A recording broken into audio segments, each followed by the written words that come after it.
right. Welcome everyone to the Wednesday, June 28th, 2023 meeting of the Kensington Municipal Advisory Council. My name is Lloyd Powell. To my left, Rob Cook. To her left, Adam Novicus.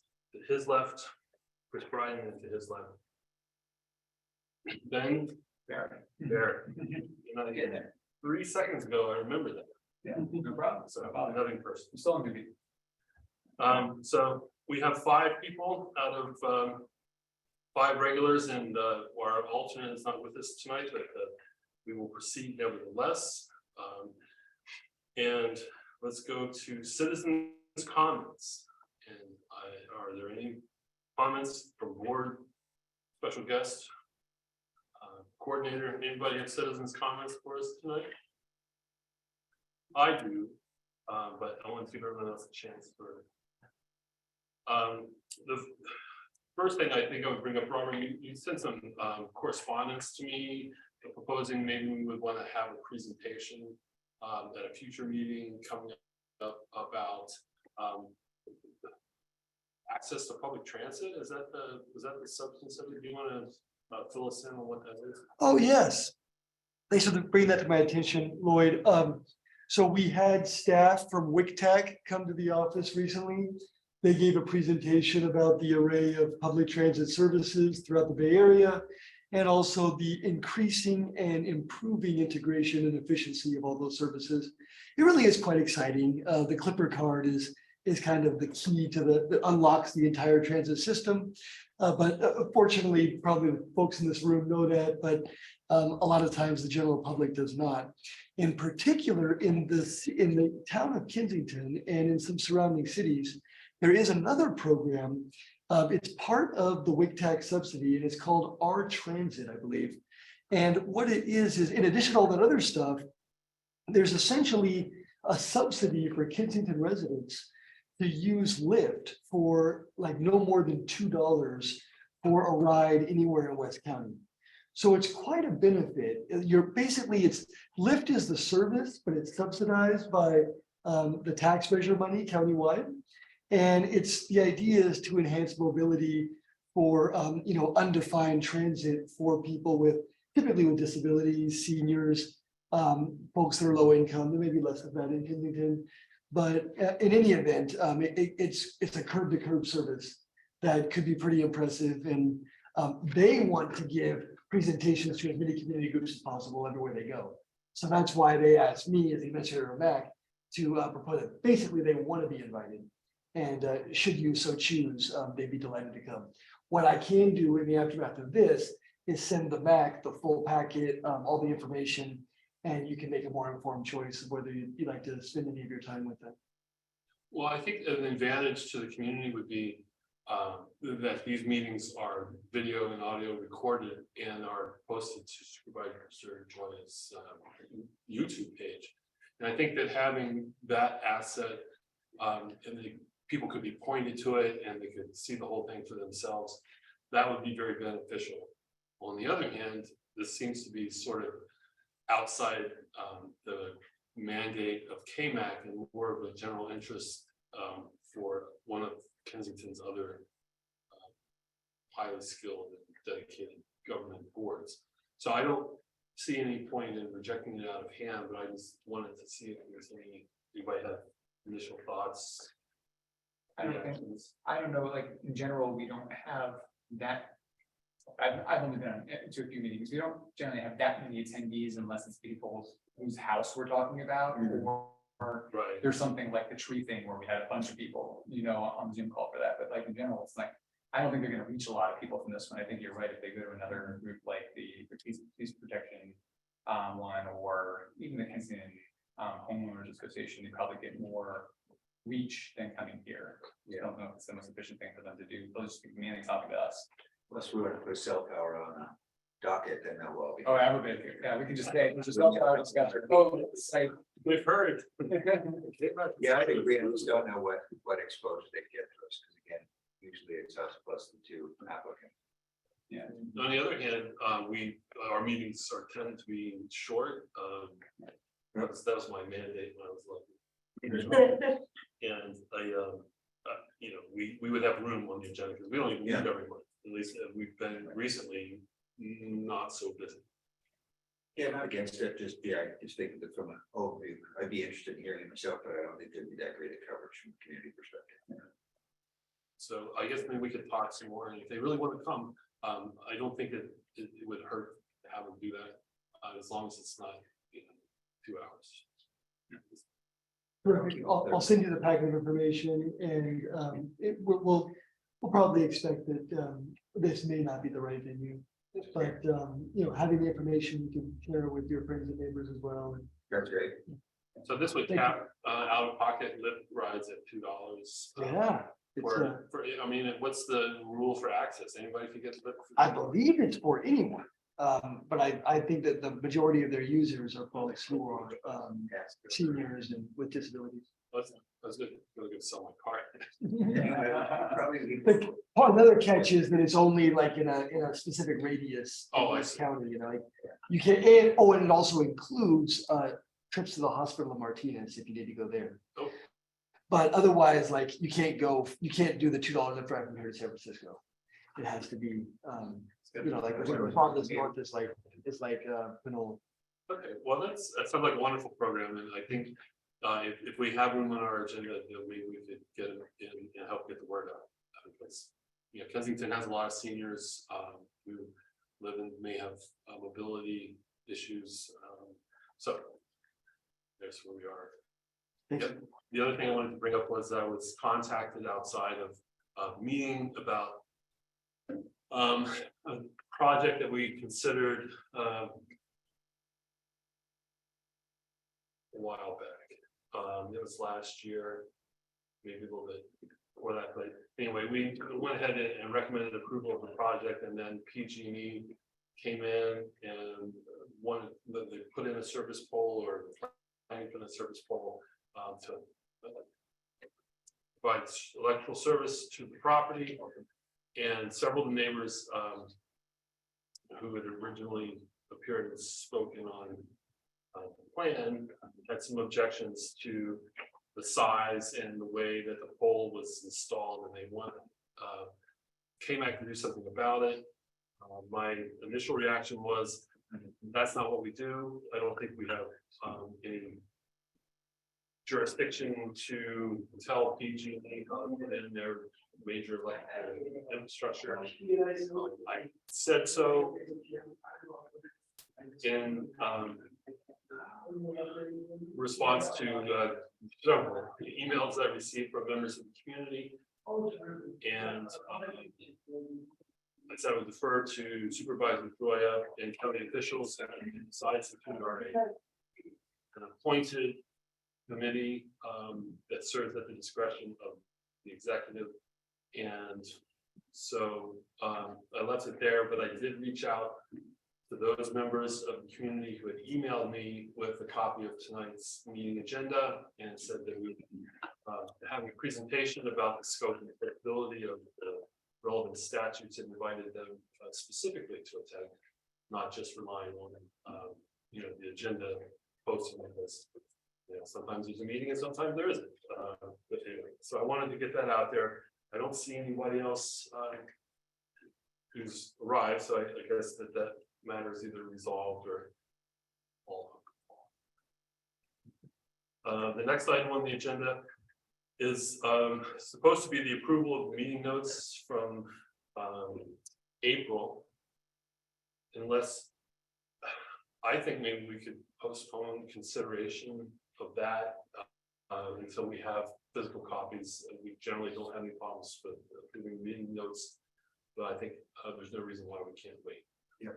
Is anybody have a problem with that? Okay. We hear from our parliamentarian.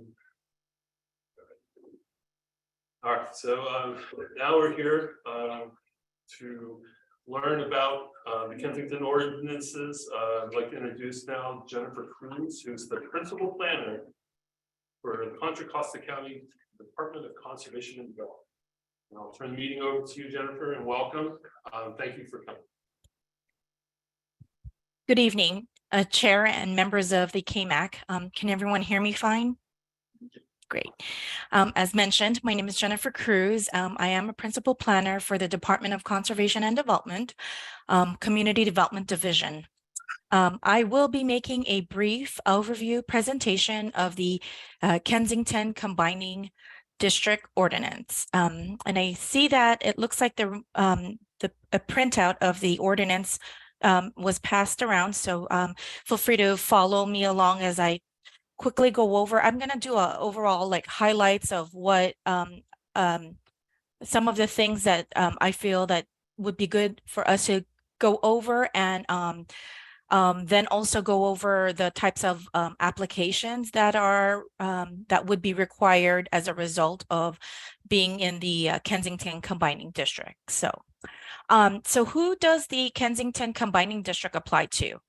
So basically, all land within a land use district combined with the Kensington Combining District shall be subject to the ordinance. So properties within or parcels within the Kensington area have a zoning district that that their parcel would be zoned, and then they would have the combining district as kind of like an overlay, if you will. So for properties that are single family, they could be zoned R6 and then have the Kensington Combining District in addition to that. So what are the easiest way to take a look at this, I find, is to see if what are the exemptions, because not everything that is being proposed for development would be required to go through the process. So section 84-74.604 highlights the exemptions from the requirements of the ordinance. So commercial buildings, churches, public buildings, or schools that meet all applicable code requirements would be exempt from the requirements of the chapter. One-story accessory building with an area less than 120 square feet sited within the applicable setback is also exempt. Another way developments can be exempt is if they're repairing or replacing legally constructed residences that are destroyed or damaged by fire, explosion, act of God, or the public enemy, or other accident or catastrophe, if both of the following conditions are satisfied. The siding and envelope are the same, and the application for repair or replacement is submitted within 2 years of the destruction. Another way a project could be exempt is if it was a development that is within the K district for which the application was accepted as complete before the effective date of this chapter. And developments within existing building or structure that does not expand its envelope, and accessory dwelling units and junior accessory dwelling units that are in compliance with chapter 82-24. So these are ways the developments can be exempt from the requirements just of the Kensington Design Review or Kensington Ordinance. So they, depending on the project, it will be subject to the applicable zoning standards. So if it is not exempt, oh, go ahead. The question on the ADUs, just out of curiosity, do they still have to abide by the setback, or can the ADU just pretty much? They will need to privilege at this point. Yeah, so they will need to comply with the ADU ordinance and the respective zoning standards. So they'll still have to be within it. They have to be within the setback. Gotcha. Okay. Yes. Cool. So if a project is subject to the ordinance, what's the review process like? So Article 84-74.10 identifies the review procedure. So if a building permit for development is submitted or the proposed development is expanding the envelope of a building or structure, then it is subject to the review under the ordinance. And so there are two pathways that we generally see when an application is submitted. So I'll go over the first one, which is if the proposed development results in gross floor area that exceeds the threshold standard set forth for the parcel based on the size, then an automatic hearing is required. What that means is, for example, a parcel that is 6,000 square feet in size would have a gross floor area threshold of 2,700 square feet. And so the gross floor area threshold does include existing and proposed. So if they are over the 2,700 square feet, a development plan application will be submitted, and that application would be routed to KMAC for comments. Now, if a project that proposed development does not exceed the threshold standard that is set forth for the parcel, then it would require a Kensington design review, which requires a notice for 34 days. And if no hearing is required, then the application can be approved. If a hearing is required, then the applicant will need to decide whether or not they would like to move forward with the project. If they choose to move forward, then the applicant will need to submit a development plan application. And again, this development plan application will be routed to KMAC for comments. I wanted to also point out that some projects may require variances or a tree permit application. And so if the project that requires this type of application, then that could be combined with the Kensington design review or a development plan application. So these are you may see these types of application routed to KMAC for agency comments, and they may be layered as such with variances, or if their development required a Kensington design review and a tree permit, you may see that as well. So I'm going to move on to so what are the standards of considerations when they're at a hearing?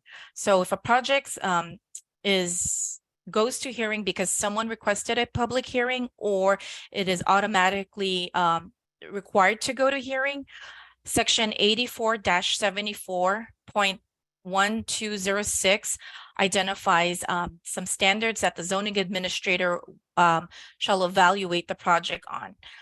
And so the zoning administrator shall evaluate siding, size, bulk, building envelope, height, setbacks, relative scale, off-street parking spaces, window placement, artificial lighting, and location of mechanical devices such as motors, fans, and vents. And also the zoning administrator shall apply a standard that balances the following factors, such as recognizing, there are 7 of these factors, recognizing the rights of the property owners to improve the value and enjoyment of their property, recognizing the rights of property owners of vacant lots to establish a residence that is compatible with the neighborhood in terms of bulk, scale, and design, minimizing impacts upon surrounding neighbors, protecting the value and enjoyment of the neighbor's property, maintaining community property values, maximizing the use of existing interior space, and promoting the general welfare, public health, and safety. Some projects at times we would need to evaluate and assess solar axis impacts, and at times, a sun shadow analysis showing the impact of the proposed development on the neighboring properties may be required of the applicant to provide. So I did say brief, but I am here to answer any questions that you may have on the ordinance, or any other questions that I can answer.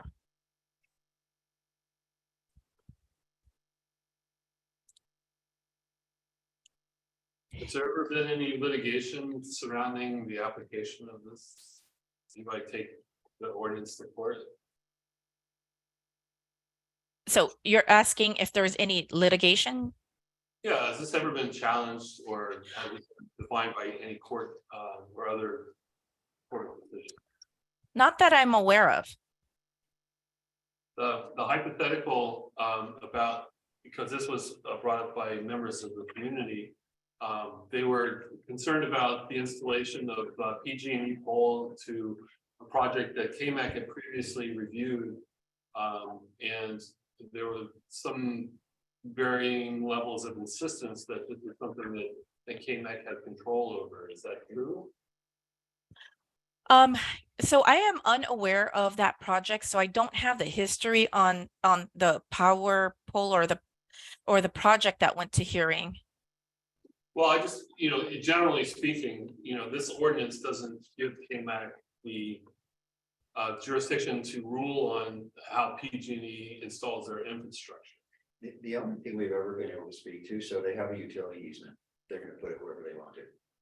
That simple. The only thing we've had ruled on over the years was our ability to say that actually created, they wanted to, there was the towers where they wanted to put, or the poles where they wanted to put something on top of the pole. To even do further, make it higher, where we've been able to say it's a view obstruction. So you can't disagree with the pole, but the modification of the pole, I know is something we were able to speak to, at least from make a recommendation. When it came forward to us, because I think PG&E had to come to us. They were putting something, I can't remember, it was actually, I think it was AT&T or somebody that was putting on top of the power pole. They were extending it out further and then putting a repeater on top of it. And that was, we were able to address it through the view, the view side of this ordinance, right, was where we were able to speak to it. And make a recommendation, but we can't, they can put the pole wherever they want to. I remember when AT&T wanted to increase their coverage, and there were a series of meetings involving the number and placement of these extenders that would have been. That was where we were able to have some input, but we couldn't stop them from doing the pole or doing the work, but we could stop them from putting it into somebody's view if it wasn't already into somebody's view. So other than that particular instance, we've never looked at that kind of project. Yeah. So, all right, thank you, that's all. Can't stop. You want power, right? That's right. Unlimited. There you go. Well, thank you for having me. I mean, if there's any additional questions, feel free to reach out. And perfect. Thank you. Thank you. And thanks for joining us tonight. Thanks very much. Really appreciate it, Jennifer. Not a problem. Have a good night. Thanks. All righty.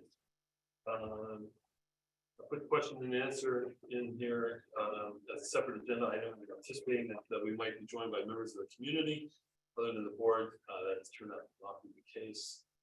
So let's adjourn. I will make a motion to adjourn at 7:31 p.m. on June 28th. 3 minutes late. Mm-hmm. Okay, cool. All in favor? Any opposed? No. Thanks, everyone. We are adjourned. Thank you all. Thank you. Thanks.